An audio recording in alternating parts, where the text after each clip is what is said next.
welcome back to Getaway Day. As always, I am Mason, he is Gautham, and we are both in our normal places of living. We are both using microphones, and we are both repping the American League Central. Gautham is doing it as minimalistic as a team like the White Sox, and I'm doing it in the same way that a team with some hope like the Tigers would. Yeah. I'm just a little shameful of my White Sox fandom, so I'm not wearing my gear today. I mean, a lot of people are right now, to be fair. I'll pull it out for the 2029 season. Good idea. Although you should, like, here in like maybe a year and a half, you should start wearing it so that you definitely seem on the bandwagon early. Yeah, okay. Yeah. So we have, if I'm not mistaken, 6 weeks before the first major league game of the year. Uh, 7? 7 weeks until 7 Tokyo. weeks. Yeah, 6 weeks until you are not available to podcast for a while. correct. Okay. So we have a very limited amount of time for some stuff that we always do. So it is time that we begin our division previews for the year 2025. What do you say? Yes, let's do it. All right. So we have 5 teams in the American League Central Division. This is a division that last year was, I don't know, maybe one of the better American League Centrals we've had in a couple years. I mean, basically throughout the entire year, you had 4 teams that were still in it. The Guardians, who ultimately won the division, the Twins, the Tigers, and the Royals, who were in second for a majority of the year, I believe. Behind what should have been an MVP season for Bobby Witt Jr. in any year that Aaron Judge doesn't exist. But alas, Aaron Judge did exist, so no MVP for Bobby. But how does last year's American League Central stack up to this year's? And Gautham, I'm going to let you kind of guide us here today All right. to answer that Well, question. I think this division, the reason we picked this division to actually start with is because they haven't made a whole lot of impactful moves. And we're going to talk about what each of the teams has done to this point in the offseason. But by and large, they're returning the same teams that they had last year, with the exception of the White Sox, who would probably have the most turnover, but they're in a very different place than the other 4 clubs. Yeah, and Um, I think it's safe to say that the White Sox roster might actually have the most turnover of any major league club this year, with the exception of maybe the A's, but I think more than the A's. Probably, yeah. So Yeah, so let's get started by talking about Cleveland first, because Cleveland is the reigning uh, champion of the AL Central last year, and they were a huge surprise last year. I think we were really, really down on Cleveland heading into the 2024 season. We didn't like their pitching. We didn't really I think think the their biggest complaint we had was that their offense was horrendous. yeah, we thought their offense was horrendous, and it was not horrendous. In fact, it was a lot better than a lot of people expected after their 2023 season, which was a really down season for most of the offense. They got an awesome season from Jose Ramirez, as always. He's the superstar that they can count on year in and year out. So that's always a good place to start when you've got that superstar up top. But this offseason, they brought in kind of a lateral move in bringing back Carlos Santana for another stint in Cleveland. It's his third one. They sent out Josh Naylor.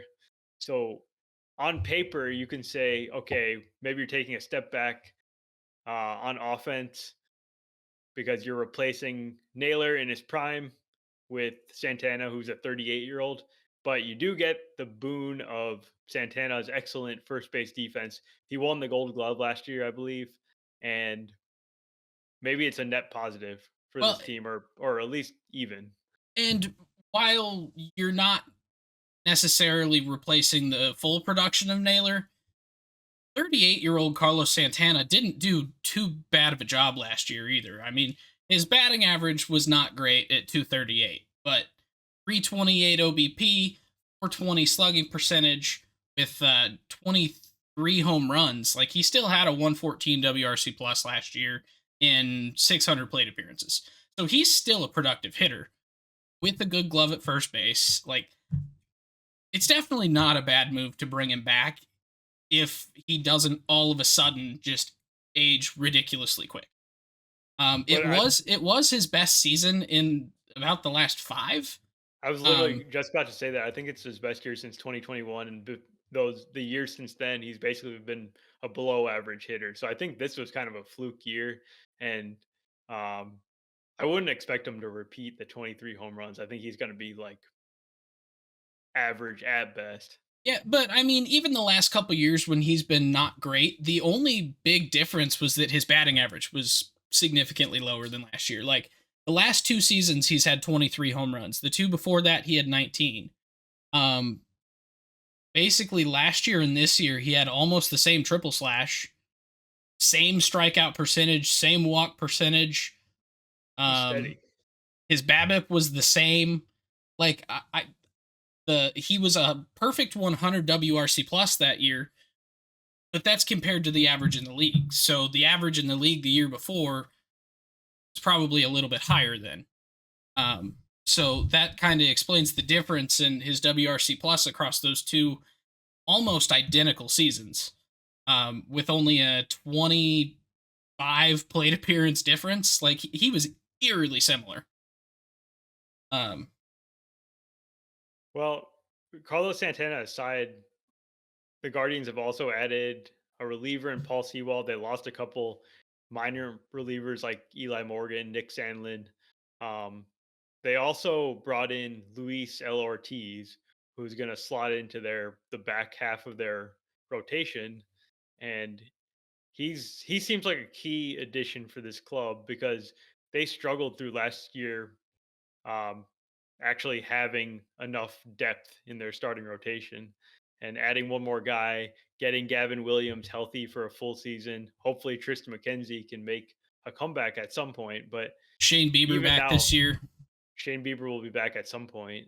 So they're kind of trying to stockpile some depth there because that was clearly an area of weakness and kind of one of their downfalls. I would say that they somehow patched it together, but it was not pretty, and they needed a lot of support from their super elite bullpen Yeah. during the year. And they lost not just one but two notable pieces to the second half of the season's rotation, and Matt Boyd and Alex Cobb. So Yeah. they do have quite a bit that they need to replace in order to just hold together until you get Shane Bieber back, until you get basically the whole crew healthy. And so they bring in Luis Ortiz from the Pirates. That'll help a bit. And they're going to be relying on Chase DeLauder again. He came up, made his debut last year, but they're going to be banking He on did. him. DeLauder made his debut last year. I thought so, didn't he? Are you thinking Manzardo? I'm thinking Chase DeLauder. He keeps breaking his foot. That's his problem. Oh, maybe he hasn't actually. He made I it to feel like AAA. you.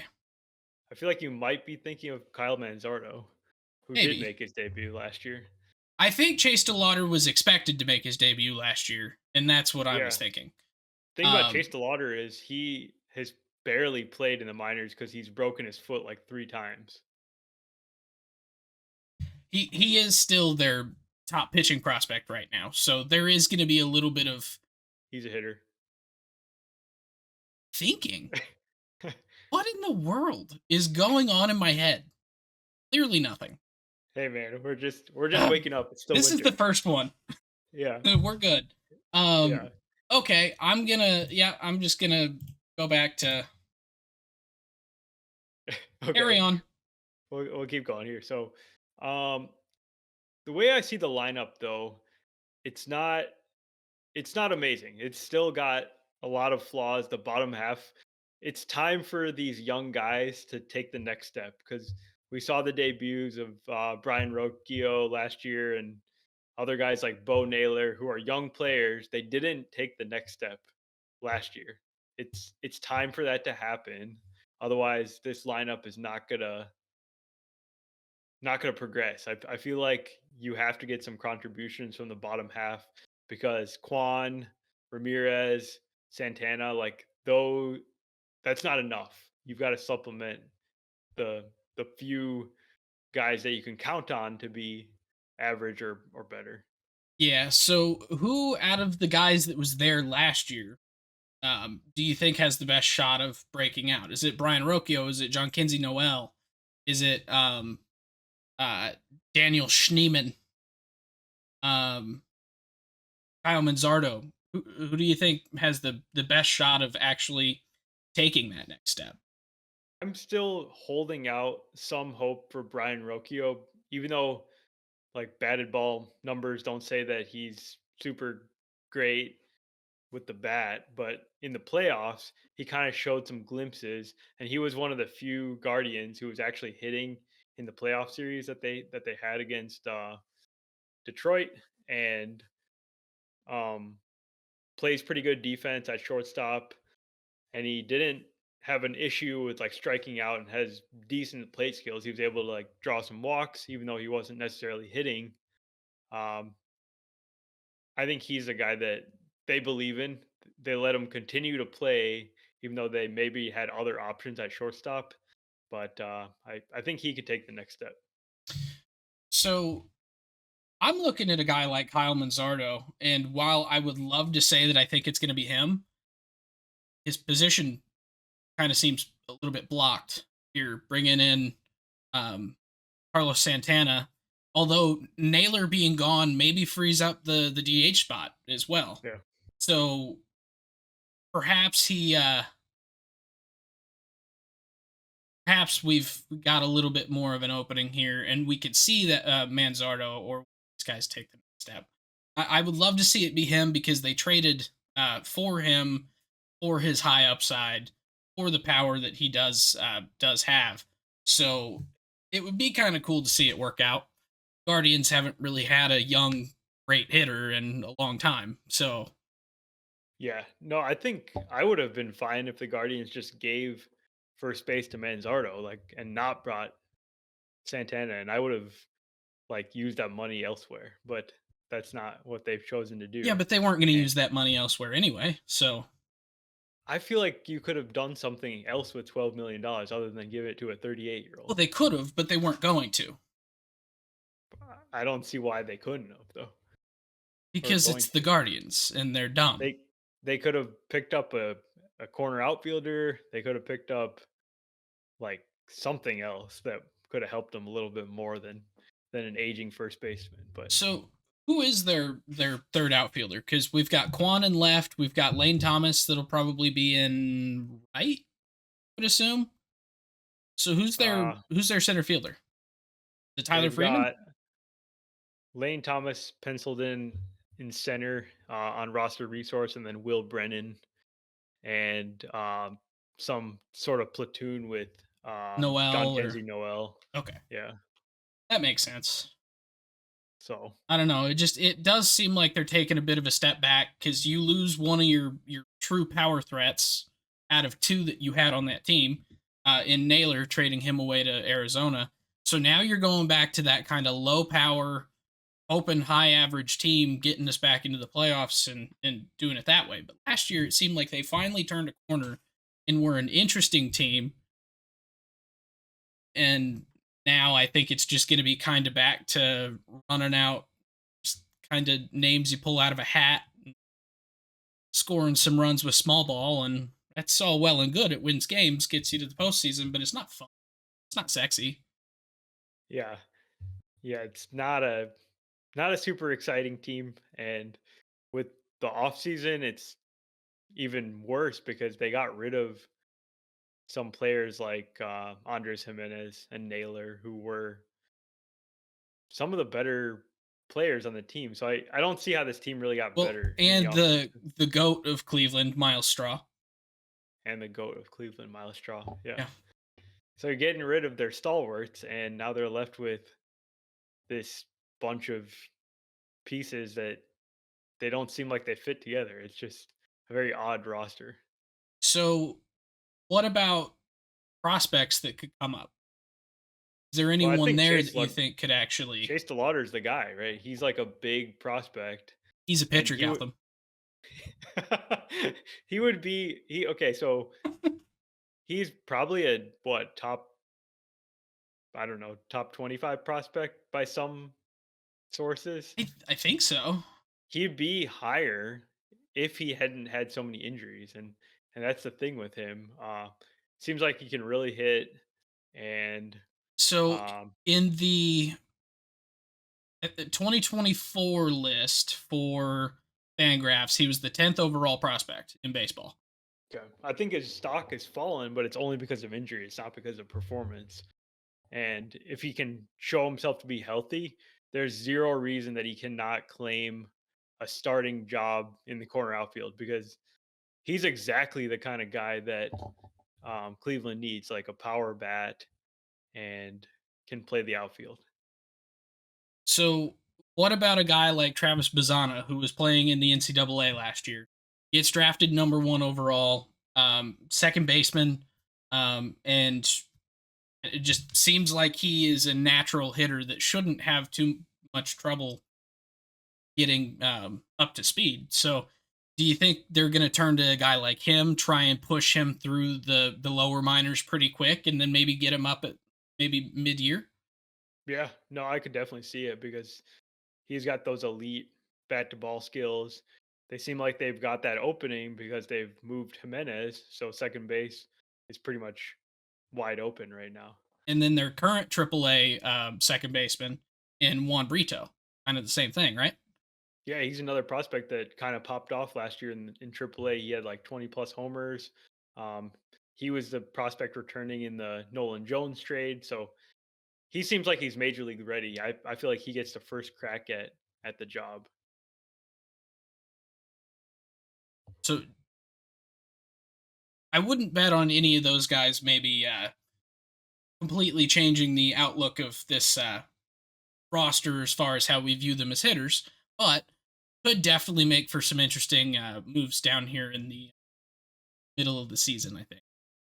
Yeah, I think they do. They're pretty strong in their farm system, so they've got other guys coming, but this is the Cleveland way of replenishing their club with internal additions rather than like free agent signings or anything like that. They do also Uh, have the brother of Jackson Churio in their system, so yeah, maybe Jason Churio ends up just popping off the same way that Jackson did, and then ends up in the big leagues this year. Who knows?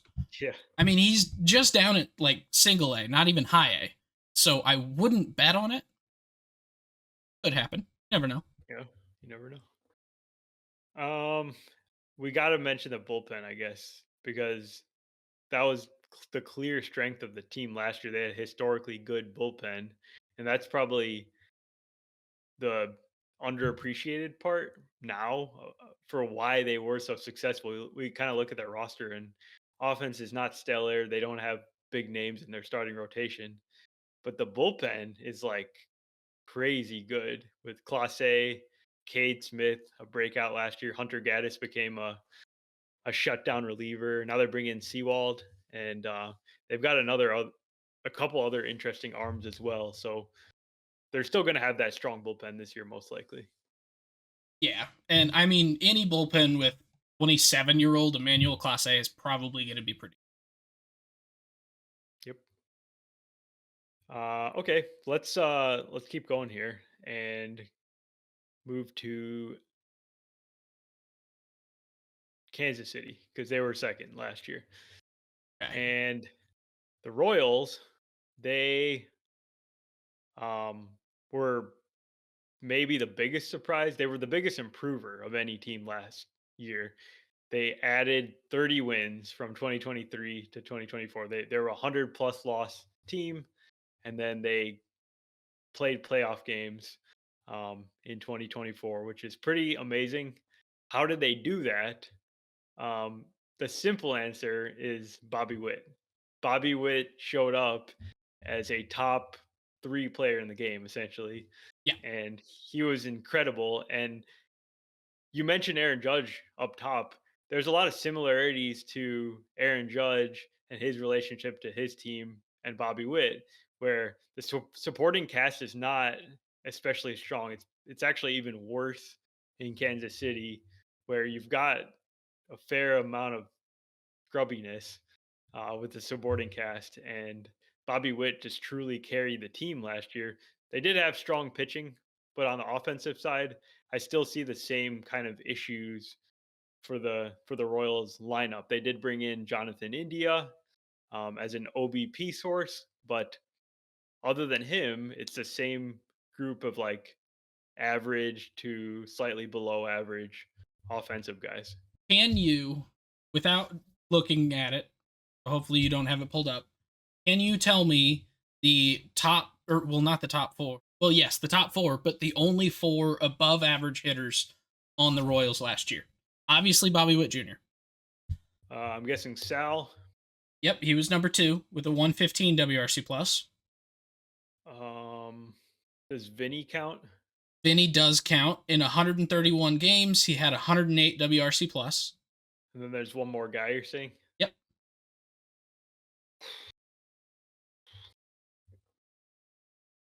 Um, wow, I know these guys are really bad. I'll give you a hint. Uh, him and Bobby turn a lot of double plays. Oh, Michael Massey. Michael Massey with a 102 WRC plus. Okay, So so they basically had four above average guys.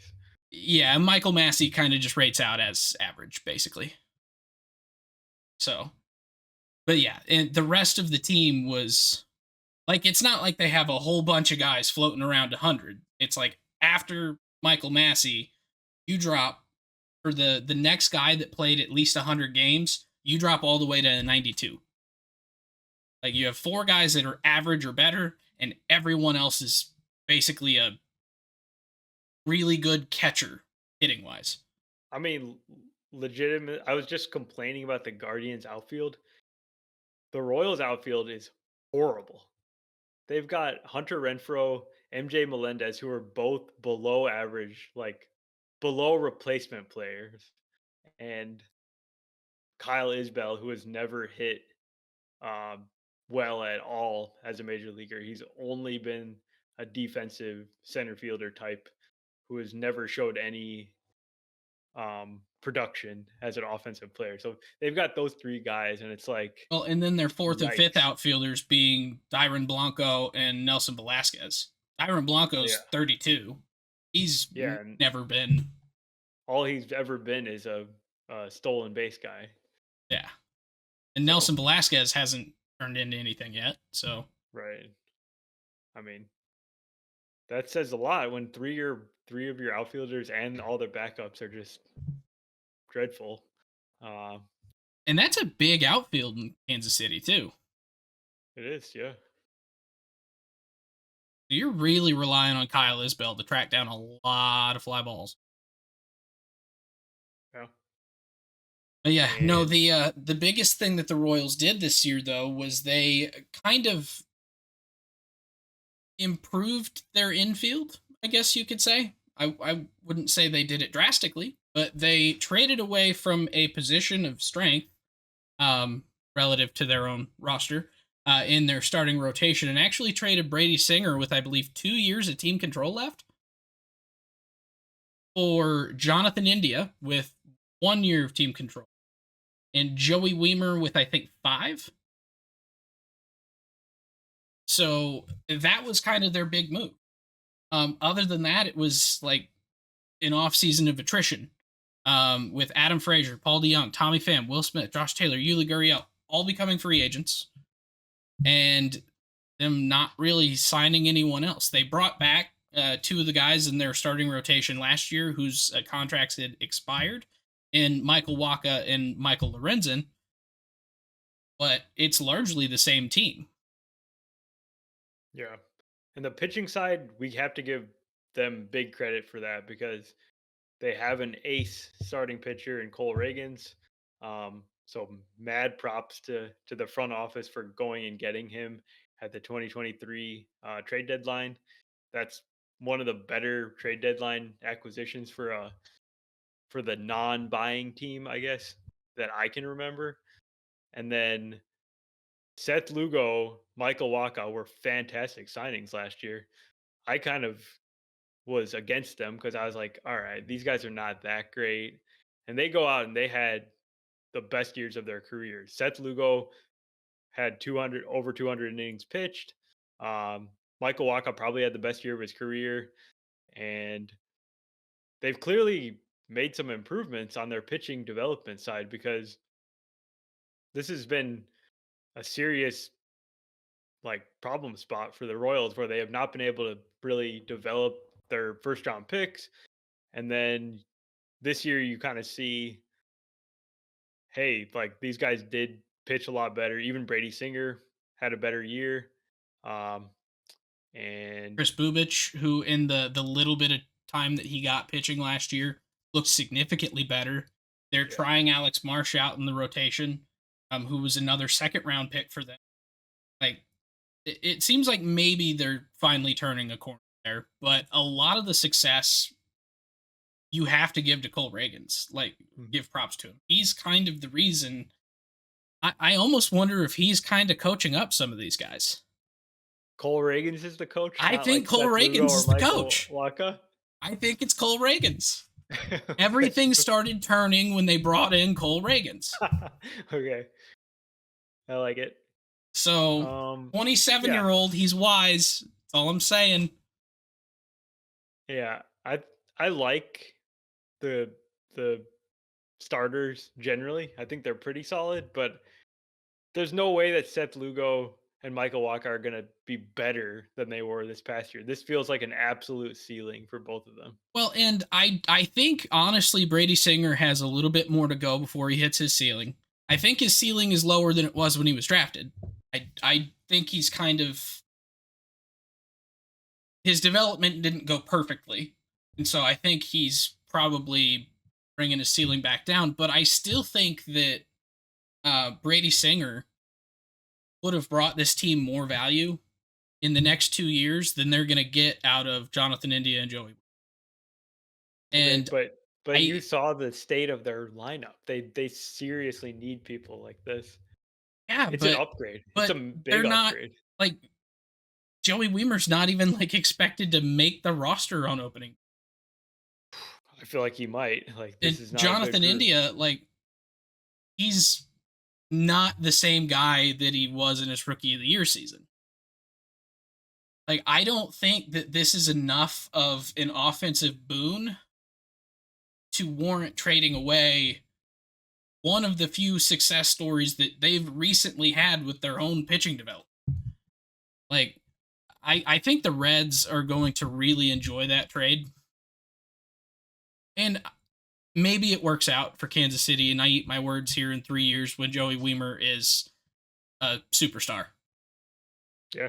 But I feel like he's the one player that is the kind of the unknown in the trade. I don't like either India or Singer. I feel like it's just like a swap of pretty mid players. yeah, but I don't know. It just I think that they maybe traded the wrong guy in Singer. I feel like there were some other guys that they had that they don't have a track record and their ceiling's not as high. And I wouldn't have taken the flyer on them for 1 year of Jonathan India that you know of, and then whatever happens with Joey Weimer. It's not like the Royals are great at developing hitting prospects either. I mean, they don't exactly have anybody coming up soon. The prospects that are maybe closest, Gavin Cross, he's at Double A. He's an outfield prospect. He's kind of the biggest guy that they have that I'm aware of that's within a year or two. Jack Caglione, Okay. um, he number 2 overall draft pick this year, out of college. He was two-way guy. I think they're just going to have him play first. But his bat is nutty. But he's a first baseman, And so you're basically looking at that DH spot, which is where Jonathan India is kind of slotted in, and that'll have to go to either Vinny P or Jack. So you're already kind of obsoleting Jonathan India right off the bat, unless you put him at third base instead of Michael Garcia. But Garcia's the better defender, so it just seems weird to me. Yeah. I mean, like you said though, they're trading from a position of strength. So they have like already 6 guys in their rotation. Yeah, I don't know. I don't love their off season. I don't hate it, but there's I not hate it. much. Like There's not it's so much there. bad. Yeah. Well, I mean, it's kind of hard for me to just say I hate any of the off seasons for any of these teams. I hate that they didn't do anything, Yeah. but like you That's can't necessarily say that it's bad because they didn't do anything. yeah. Because there's one team that I actually think might just naturally improve by not blocking some of their young guys. I have a feeling that's maybe the next team that we talk. Yeah. I guess anything else on the Royals? I feel like their bullpen is actually pretty decent. They brought in 2 pretty good relievers in Lucas Urseg, Hunter Harvey at the end of last year that improved them quite a bit that they still have. They weren't just rental type guys. Well, and didn't Daniel Lynch finally actually start to figure it out as a bullpen arm? Yeah. I mean, his numbers look pretty decent out of the bullpen. And same with Chris Bubich, who was amazing out of the bullpen last year. And they're gonna try and pop him back in the rotation. Yeah, if you learned anything, then they're looking pretty good. Yeah, okay, let's move on to Detroit here. All right. Detroit, Obviously, I'm a big Detroit guy right now. big Detroit guy. Big Detroit Yeah, so guy.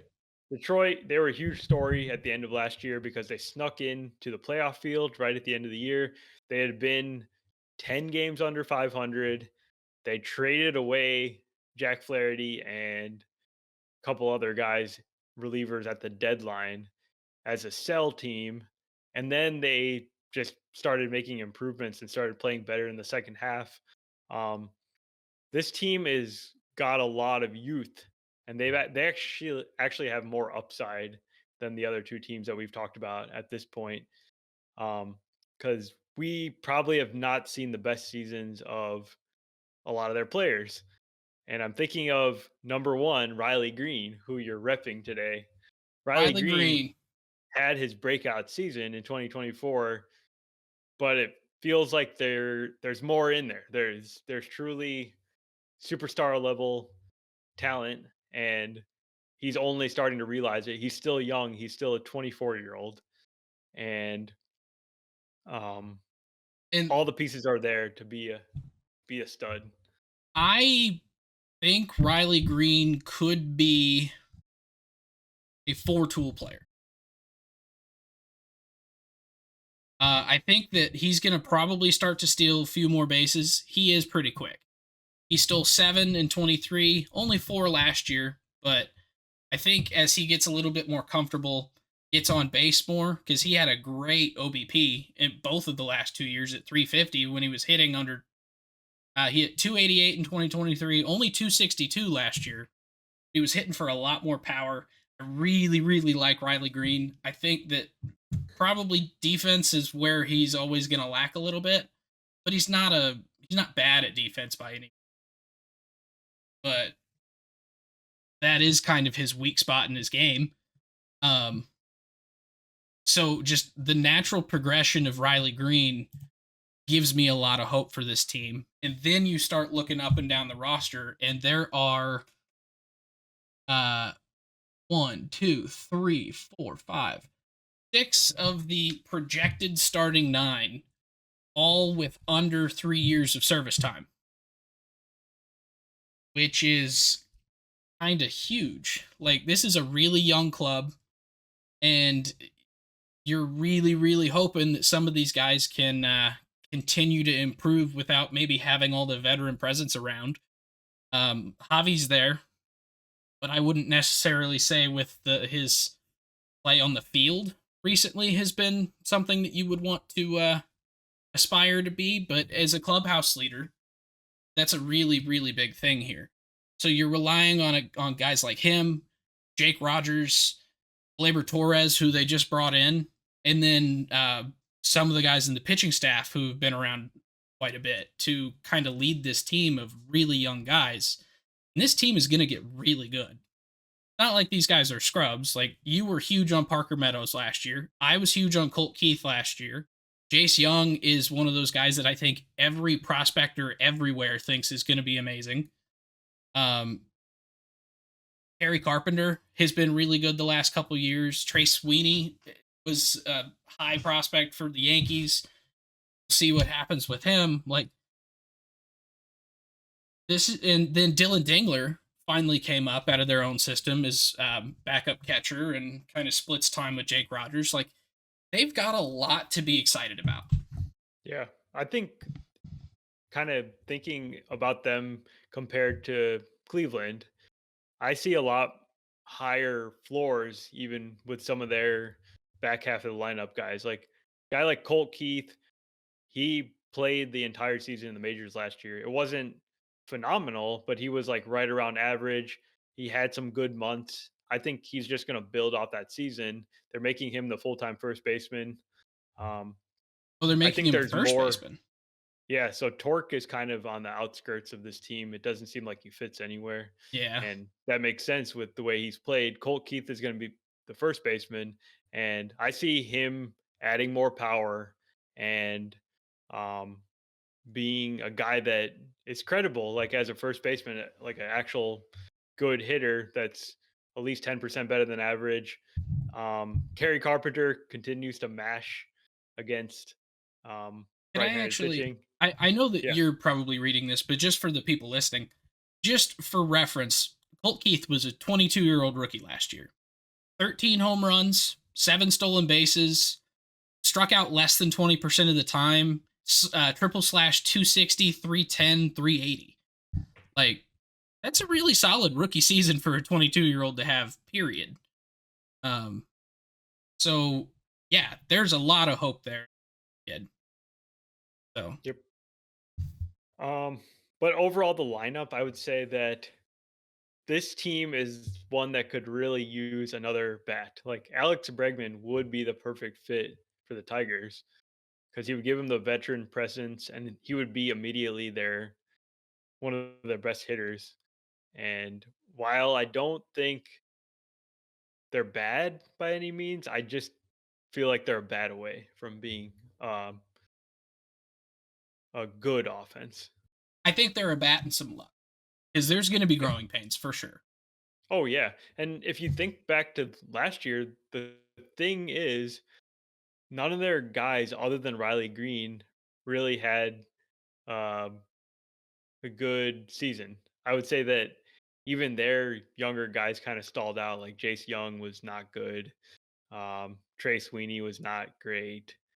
Um, I don't know. Like maybe as we know, this prospect development is not happening at a linear pace. So they might all break out in the same year. Not likely, but it could happen. Yeah, and if they do, then all of a sudden you have a 2023 Rangers situation.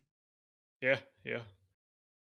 On pitching side, they do have the reigning Cy Young on their team. So just like the Royals got a Cole Reagans, they've got their Tarek Skubal, and So um, I think they're going to have the Cy Young one season, followed by a Rookie of the Year the next, both okay, in the who's the rotation. rookie of the year? Jackson Jobe. Oh wow, okay, I think Jackson Jobe is going to go off this year. He got a little bit of tough outings there in the postseason. Um, he came in. He was on the big league roster for 6 days in the regular season last year before playing on the playoff Tigers, and he got put in some situations that were big. hmm Some of them went okay, others not quite so much. But I think at 22 years old, that's gonna probably light a fire under his ass, and he's gonna go and work. to make up for it this season. And I think that there's just his raw talent coupled with that little bit of fire from a couple of rough relief outings in the postseason in his cup of coffee. I think he's gonna have a fire lit under him. It's gonna maybe put him up at their number two in the rotation Yeah. this year. No, I like that. I had not been thinking about Jackson Joe, but yeah, huge prospect, top 5 pick in the draft. Big arm, and he's only gotten better and better each year.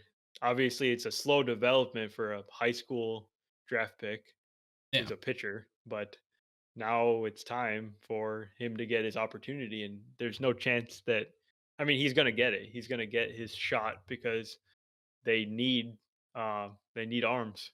Well, and is it weird to think that I think Jackson Job is the reason they brought in Alex Cobb? I think they brought in Alex Cobb because Alex Cobb is he's a good pitcher when he's available. Yeah, and I think when he's not available, he's going to be able to coach up Jackson Job and still be a benefit to the club, whether he's on the field or not. Yeah.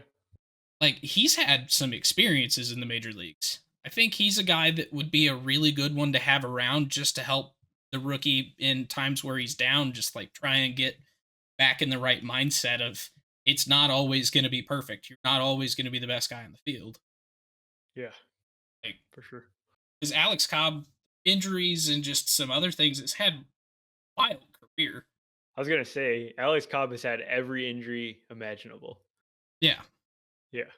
but he's also had Um, some really good seasons. yeah, yeah. No, So very solid pitcher. Um, and then low key underrated part of this team is their bullpen, which showed off in the playoffs because it was basically Scooble and then figure it out for the rest of the days of their postseason games. And they had like a big four in the postseason: Bo Brisky, Jason Foley, Tyler Holton, Will Vest, who were pretty awesome in the playoffs. I mean, Bo Brisky came out of nowhere. Like, he's a guy that's had ridiculously high walk rates all the time. Never really made it as a starter.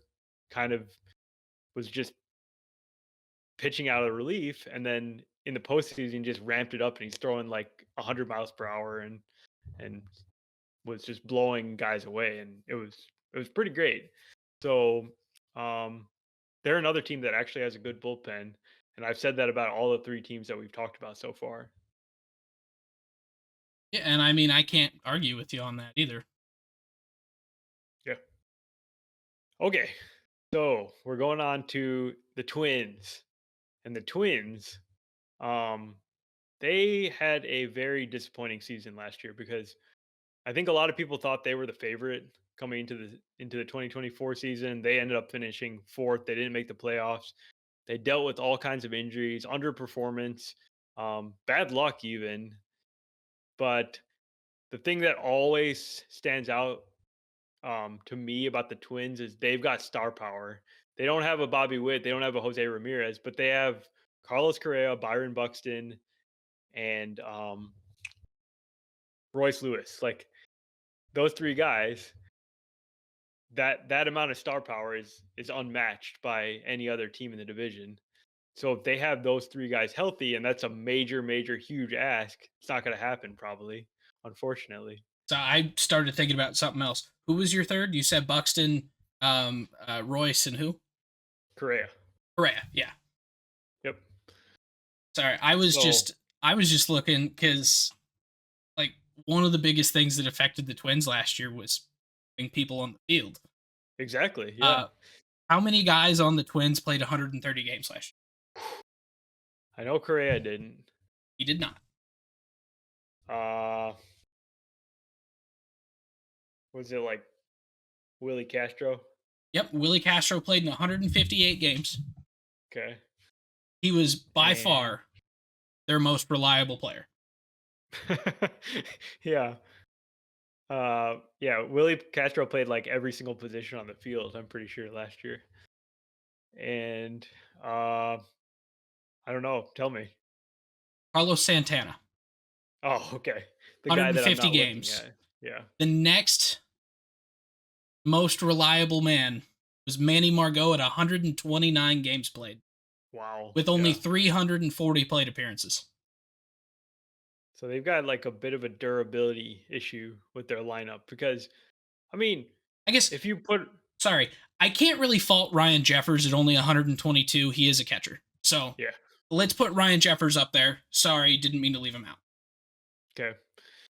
But I think if you get healthy seasons from Buxton, Correa, and Royce Lewis, it just it's monumental. It's just going to make such a huge difference for this team. I'm not counting on it, but at some point they've got to get some sense of like health luck, right? You would think. I mean, there was 8 WAR between Carlos Correa and Byron Buxton last year for this team. And Correa only played 86 games and Buxton only played 102. So, Yeah. like, So Correa played half a season and he still put up 4+4.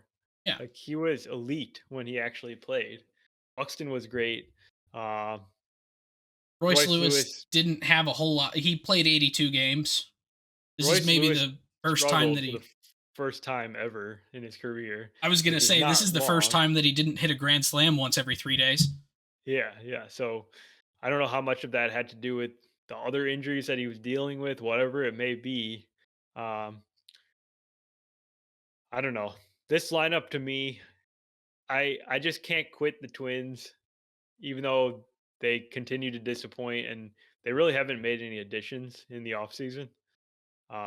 They've lost a few guys like Santana. They lost Max Kepler, relievers. So I just this is maybe go going to ahead. be one of the saddest ways, like legitimately just kind of heartbreaking ways to say that they may have actually got healthier a little bit. Is one of their most often injured guys, and Alex Kirilloff actually just called it quits. He Yeah. retired. He was hurt so much, just he didn't feel good, and that's a terrible situation to be in. Honestly, that might help them get healthier this year. Yeah. Hope so. Uh, I know you wanted to talk about Brooks Lee. Yeah, so Brooks Lee is maybe that one guy who can, depending on how it goes, is going to kind of hinge which way the season goes for the Twins. If everyone else plays exactly the same season as last year, because let's be real, 100 games is kind of a lot for Byron Buxton in a season. Yeah. Like, I wouldn't necessarily guess he's going to get more than about 110. Um, Maybe with Correa being a little bit more healthy, that'll help a bit. But I think Brooks Lee, and whether he pans out and becomes an everyday player this year, might be what determines how this season goes for this team. Like, he's an incredibly highly rated prospect. Everybody who watches prospects thinks that he is the guy. He might be the next Royce Lewis, just a little bit less power. But he didn't have a great cup of coffee last year. 185 plate appearances, 221. Oh,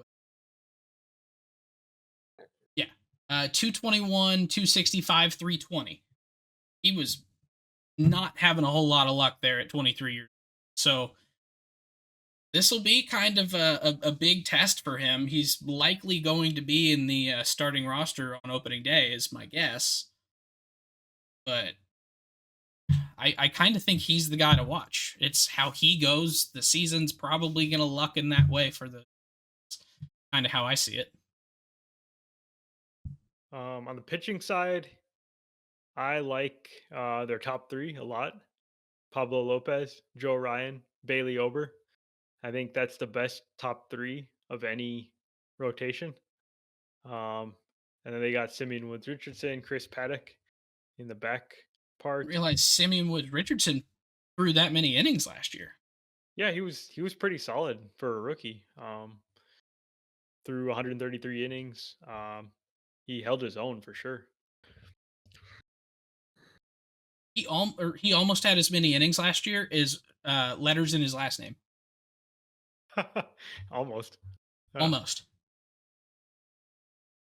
Yeah, no, I mean, I love Pablo Lopez and Joe Ryan as well. I I think this rotation will be fine. It'll definitely compete in this division. I think Yep. against Oils, you'll probably dominate on the pitching side.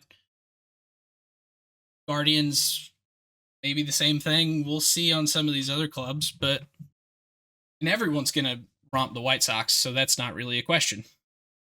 I just feel like the Twins are the team in this division that is most likely to have a bounce back because I don't feel. I mean, it's the same team they're bringing back. They just seem like they were a product of injuries and just misfortune in general that led to them finishing fourth. I just don't see this team finishing fourth again this year. Yeah, me neither. So I do want to mention with the Twins here. Well, two things. One, they brought in Diego Cartaya through trade with the Dodgers. Used to be a really good prospect, kind of fell off. Maybe we'll see what happens with him. He might end up taking one of the two catching roles on the team. Probably surpassing Christian Vasquez would be my guess, and not Ryan Jeffers if he does. I'm guessing they're trying to trade him. Yeah. But the Twins, the biggest thing to note from this offseason is they have said that they were hamstrung by the TV rights deal, um, and basically being dropped by Bally Sports. Um, they have been trying to figure out what they're going to do with their TV rights, and I think they figured it out, but I don't remember what they decided on. But this kind of feels like, out of all teams that could say they're hampered by that and how much they can spend, which I don't think any team is actually hampered by this. I do think the Twins are maybe the ones that are closest to being hampered by it. Like, I don't think their owner actually is like that rich in terms of owners. He's not one of the top 3 richest owners in the league by any means. I think he's down closer to 30. Um, they're trying to sell the club, if I'm not mistaken, and there's Yeah. just a whole bunch of stuff going with this. Like, they know that they can't necessarily field the best club, and so they're trying to sell it. I I'm gonna say that's the reason because it makes me like them and not hate them. So we're gonna go with that. But yeah, no, I think that the Twins TV deal is a legitimate reason as to why they've not really added anybody this offseason. They lost 5 guys from their roster last year, and they're just hoping that the team kind of rebounds. And Yeah. no other team that says that I will believe. This is maybe the one time I'm going to give it a little bit of a pass.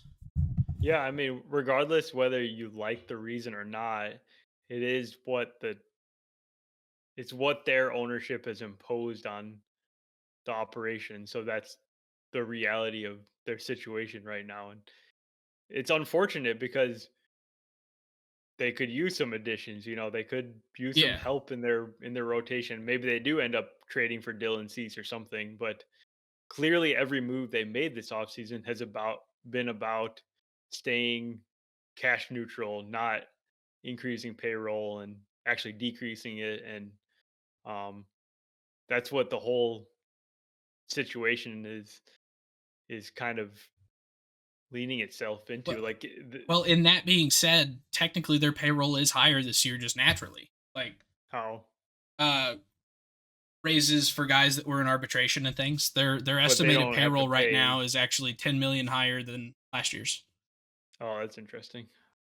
That's surprising because they're not bringing back Santana, Kepler, other guys too. Yeah, it's I think guys like Willie Castro, Ryan Jeffers, um, Joan Duran, their 3 highest earning guys in ARB, I think are maybe a majority of that increase. But they've got 1, 2, 3, 6, 7. They have 10 guys in ARB that are no longer at the league minimum. So They're getting expensive just by means of that. yeah, so like they're trying to trim, but there is no realistic way for them to trim payroll. So it's still rising, even though they don't necessarily have the money to raise payroll. So I think that's the other part of it is like even though they've cut, it doesn't mean they have that much money to spend. No, no, they clearly don't. Yeah. So it's a really unfortunate situation for the Twins and for Twins fans. Yeah. Um, But with all that being said, I still think that they are absolutely a contender because the other teams haven't really made themselves a whole lot better as we've been talking about here. Yeah, yeah, absolutely. In fact, I don't feel comfortable saying any of these teams has improved on paper. No, I it truly haven't,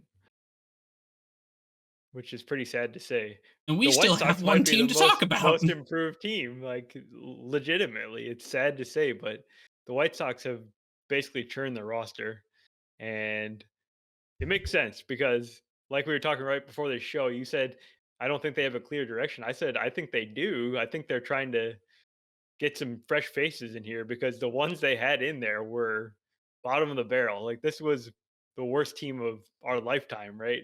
Yeah, We haven't seen a team this bad ever. 121 losses. So just as a function of that, it's highly likely that the White Sox are going to be probably 10 games better than they were a year ago, right? Yeah, I mean, yeah, I would expect so. It's hard to lose 110 games. It's Yeah. damn near impossible to lose 120, and it's like one in a gazillion to lose 120 twice in a row. Yep. Like Yeah. you accidentally win like 33% of your games. You So, should. Yeah. yeah, like, but no, this is a team that it's you look on paper and they lost 12 players from their 26 man last year.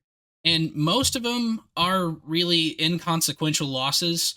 The one that really sticks out is they traded Garrett Crochet.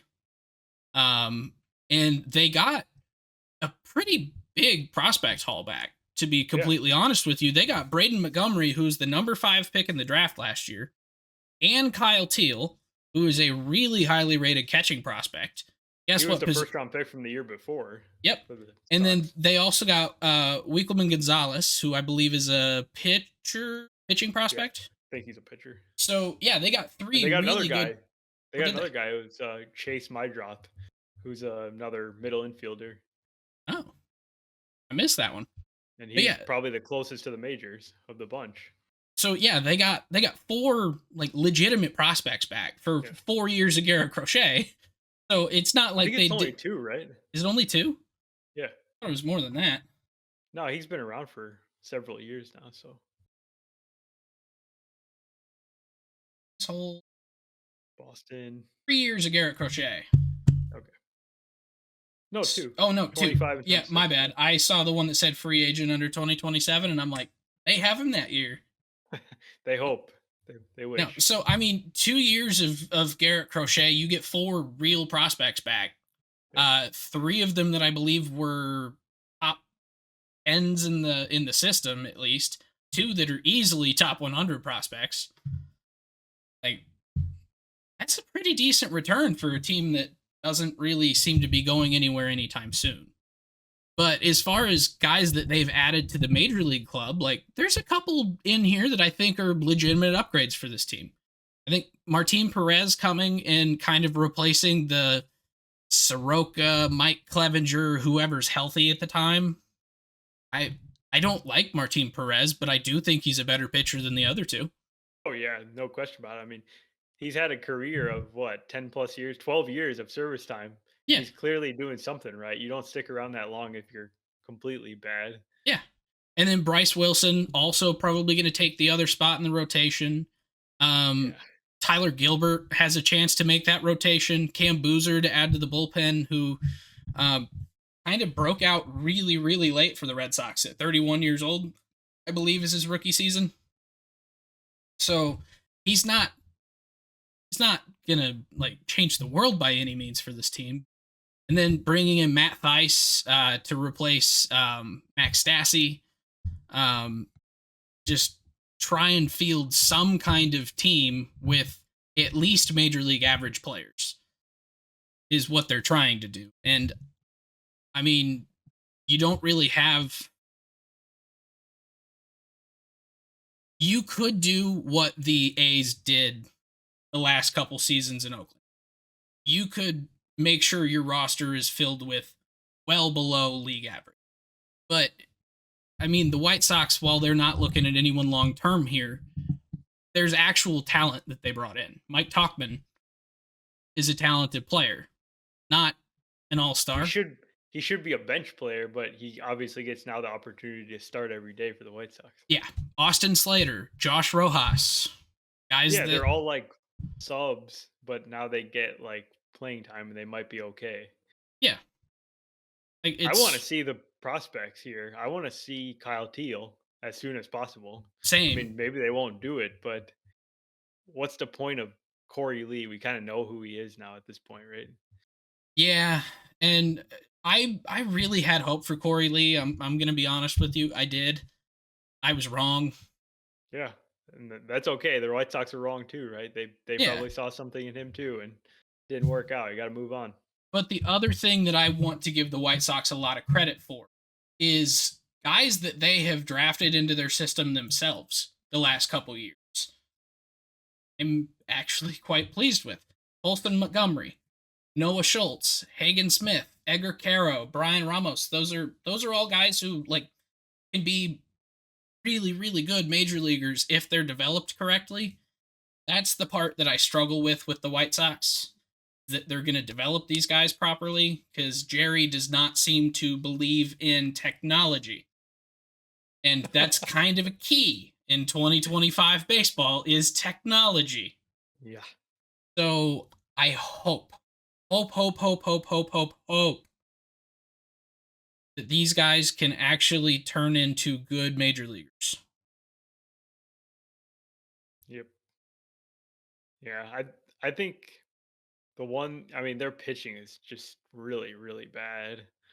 Um, I don't know half the guys in their bullpen by name. Like I've never even heard of some of these dudes. Um, Uh, so I could tell you the ones that I do know pretty quick. Um, Freelander Baroa, Gus Farland, Cam Boozer, Jared Schuster. That's it. yeah, I know Steven Wilson. So we got like most of the group. Yeah, this is not. They have a lot of non-roster invitees to spring. I think that's maybe the positive. Yeah, I mean, why not? Like they brought in Bobby Dahlbeck. He's a guy that had a lot of prospect hype years ago and never really panned out. Why not give him 500 plate appearances? I don't care. Like, doesn't matter. It's more interesting than letting Corey Lee or any of these guys that clearly don't have a whole lot of upside left. Holy cow, Andrew Benintendi's only 30. That's so surprising to me. Yeah. The White Sox did also bring in James Karinchak on a minor league deal. They're going to give him a shot to make it back to the majors in their bullpen. And I mean, he's had some success in the past. Like, as far as baseball is concerned, that's probably a fairly decent move for the White Sox to take a flyer on him. Uh, it's maybe not the one human in the world, but I mean, Neither am I. yeah, a lot closer than he is. Okay, thanks. Um, yeah, I mean, that's not Okay, that one hard. more thing about the White Sox.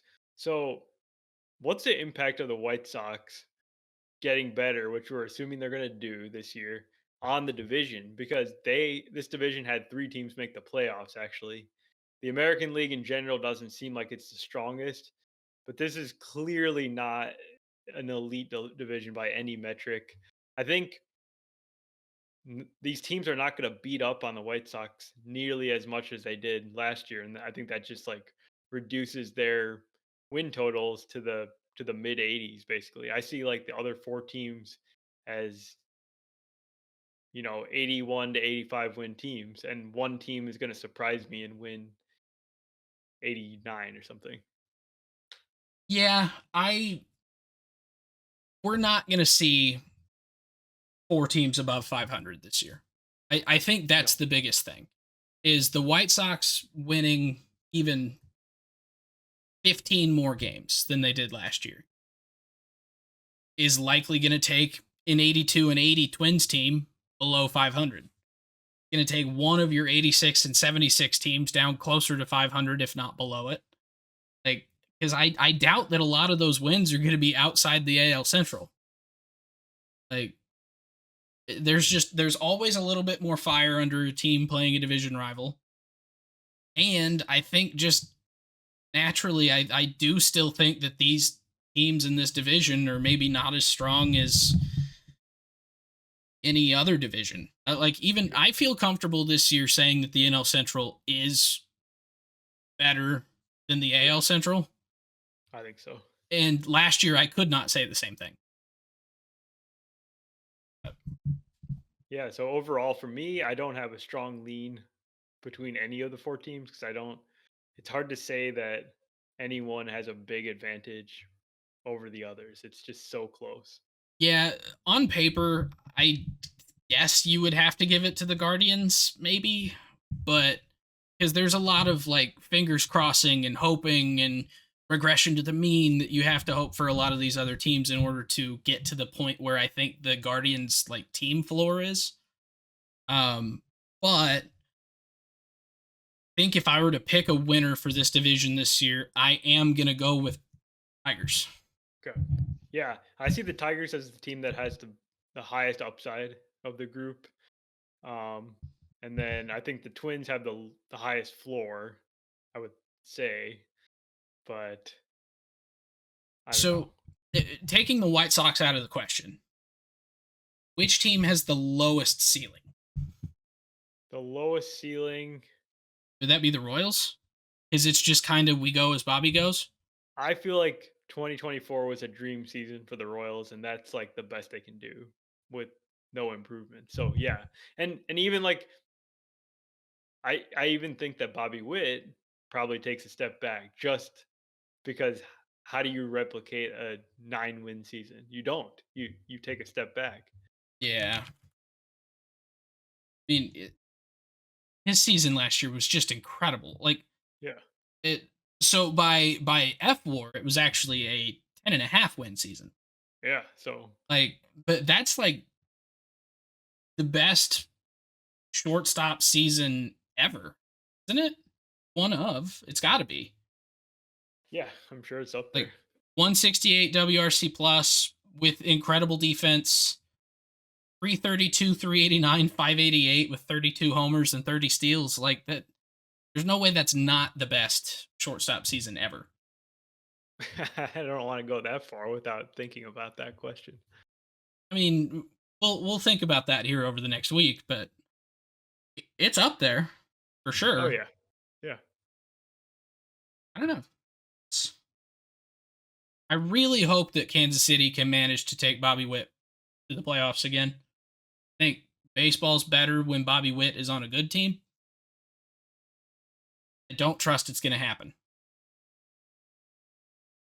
It kind of feels to me like he might be in a Mike Trout situation. Well, at least they got him to the playoffs. Is true.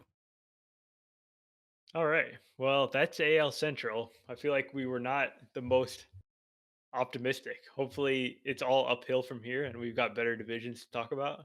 I mean, we started from the bottom on purpose. Yeah, that's true. So it'll be more fun from here. And thank you for joining us, and we'll talk to you then. If you enjoy the podcast, please subscribe on your favorite podcasting app or YouTube to make sure you don't miss any future episodes. Join the conversation on Facebook, Twitter, Instagram, and TikTok at Getaway Day Pod. If you enjoy card collecting, check out our sister YouTube channel at Getaway Day Cards.